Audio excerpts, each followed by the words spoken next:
Now, let's calculate moles when concentration and volume are given. This is very common in titration and solution questions. Let's start with the question. How many moles are present in 25.0 cm³ of 0.2 mole per dm³ sodium hydroxide, NaOH?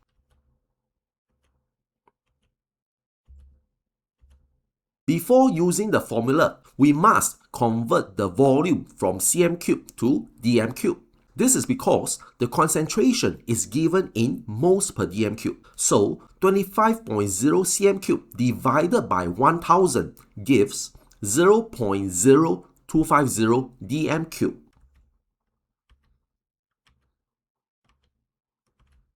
Now we use the formula N equals CV. Here, N is the number of moles, C is the concentration, and V is the volume in dm³.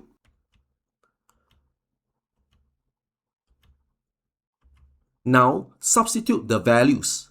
The concentration is 0.200 moles per dm³, and the volume is 0.0250 dm³. So N equals 0.200 times 0.0250, which gives 0.00500 mole. So the answer is 0.00500 mole. The key exam trap is this. When using N equals CV, the volume must be in dm³, not cm³.